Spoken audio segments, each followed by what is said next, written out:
Current affairs मतलब MJT education. नमस्कार दोस्तों, मैं स्मित मिश्रा स्वागत करता हूं एक बार फिर से आप सभी का एमजेटी एजुकेशन में। साथियों, भारत और चीन के बीच में एक बड़ा समझौता हुआ है सीमा को लेकर के, बॉर्डर्स को लेकर के। अब भारत और चाइना के बीच में गलवान घाटी जैसा इंसिडेंट नहीं देखने को मिलेगा। भारत की सेना और चीन की सेना अब पेट्रोलिंग जो करेगी बॉर्डर के एरिया में, उस पर सहमति बन गई है किस लेवल की करनी है, और साथ ही साथ में दोनों सेनाएं पीछे भी हटेंगी, इस पर भी सहमति हो गई है। एक लंबे अरसे के बाद ये चीजें हुई है, लंबी बातचीत हुई, कई सारी मीटिंग्स हुई और उसके बाद जाकर के ये डिसीजन आया हुआ है। एस जयशंकर साहब ने भी कंफर्म कर दिया है, भारत के विदेश सचिव ने भी मीडिया को एड्रेस करते हुए ये बात कंफर्म की हुई है कि भारत और चीन दोनों अब इस मुद्दे पर आकर के सहमत हो गए हैं कि भारत और चाइना अब डी एक्सलेट करेंगे बॉर्डर टेंशन को, बॉर्डर टेंशन भी खत्म होंगे। ऐसी मीटिंग ऐसे समय पर हुई, ऐसा डिसीजन ऐसे समय पर आया है जब ब्रिक्स की समिट होने जा रही है, वो भी रसिया में। बहुत इंपॉर्टेंट ये समिट होने जा रही है इस बार की, क्योंकि इसमें भारत, चीन, रूस, ये तीन महाशक्तियां जो एशिया की हैं, ये एक साथ मिलेंगी। तीनों के जो प्रमुख हैं या कहें कि जो राष्ट्राध्यक्ष हैं, वो जाकर के यहाँ पर समिट में हिस्सा लेने वाले हैं। ऐसे में इस मीटिंग पर, इस समिट पर पूरी दुनिया की नजर रहने वाली है। 22 से 24 अक्टूबर के बीच में ये ब्रिक्स समिट हो रहा है।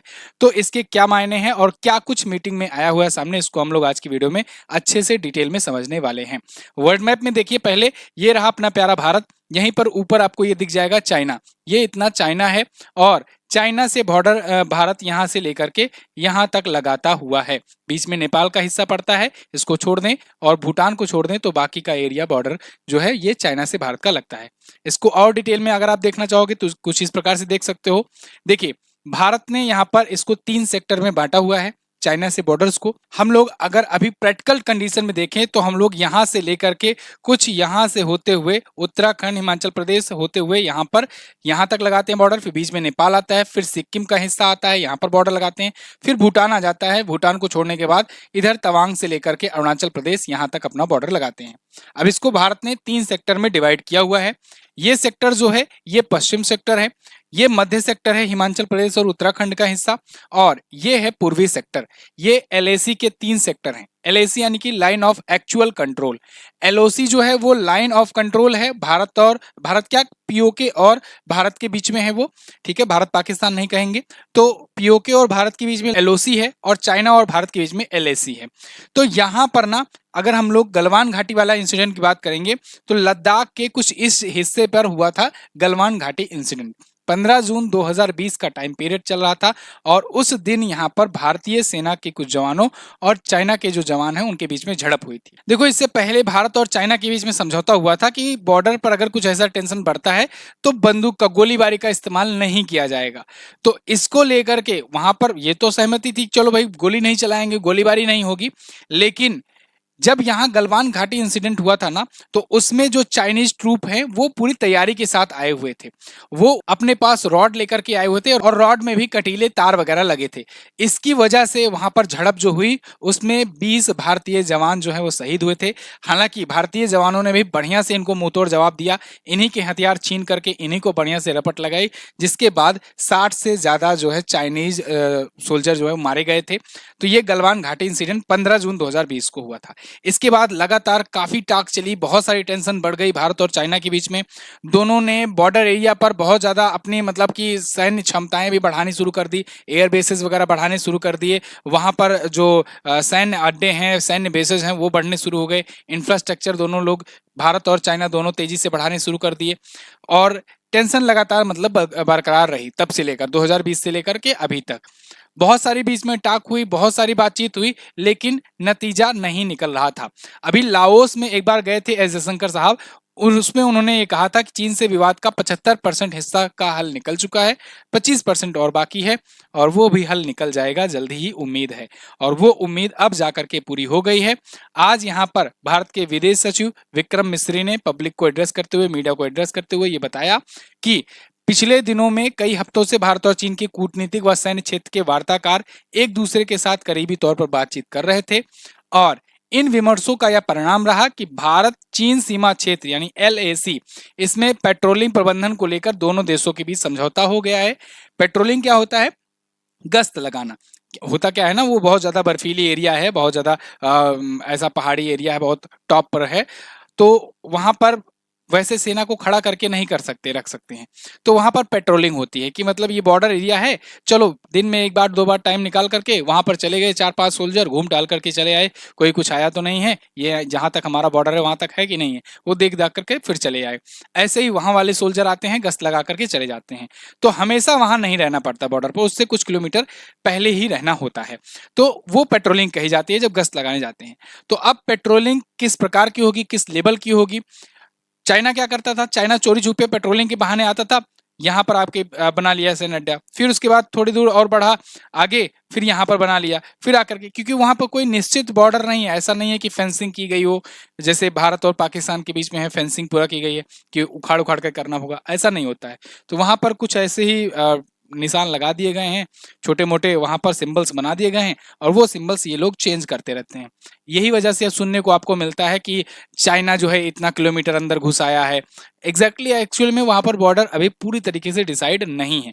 चाइना का कुछ और ही मानना होता है, भारत का कुछ और ही मानना होता है।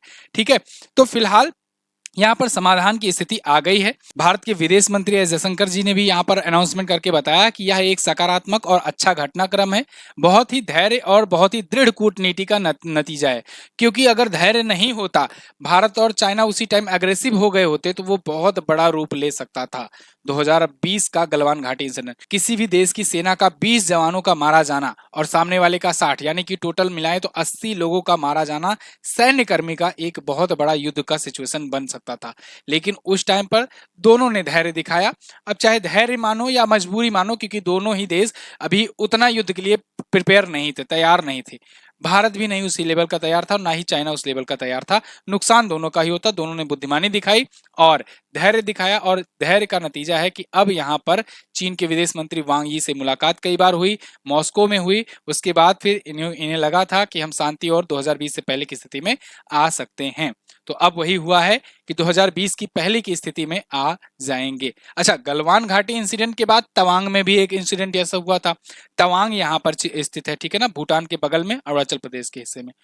इससे पहले बहुत सारी बीच बीच में ऐसे न्यूज़ आते रहे कि अरुणाचल प्रदेश के कई हिस्सों का, कई गांवों का नाम चाइना ने बदल दिया है। चाइना ऐसा करता रहता है, पहले जगह पर जाएगा, गश्त लगाएगा, फिर वहां गांव बसा देगा, फिर उसके बाद उसका नाम बदल देगा। ऐसे ऐसे वो स्टेप्स लेता रहता है, इसी प्रकार से वो विस्तारवादी नीति अपनाता है। तो जैसे कि यहाँ पर आप सैटेलाइट इमेजेस की मदद से देख पाओगे, तो चाइना ने तो अपना अतिक्रमण बढ़ाया यहाँ पर, मतलब यहाँ पर बेसिस वगैरह बनाए। भारत भी रुका नहीं, भारत भी यहाँ पर अपना बेसिस वगैरह बनाना जारी रखा और सैन्य ठिकाने अपने बनाने जारी रखे, इंफ्रास्ट्रक्चर लगातार बिल्ड करता रहा। यही वजह रहा कि चाइना भी चेक पर रहा, नहीं तो चाइना घुसता चला आता।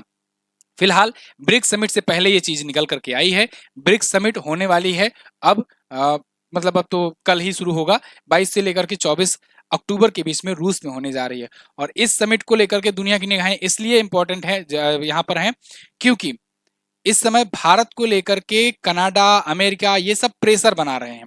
रॉ एजेंट को, निज्जर को लेकर के बहुत सारे मुद्दे उठा उठा करके भारत पर प्रेशर बनाने की कोशिश कर रहे हैं, जिससे ब्रिक्स की समिट में कुछ ऐसी डील ना कर ले भारत जो एक प्रकार से वेस्टर्न कंट्रीज को दरकिनारे करने लगे।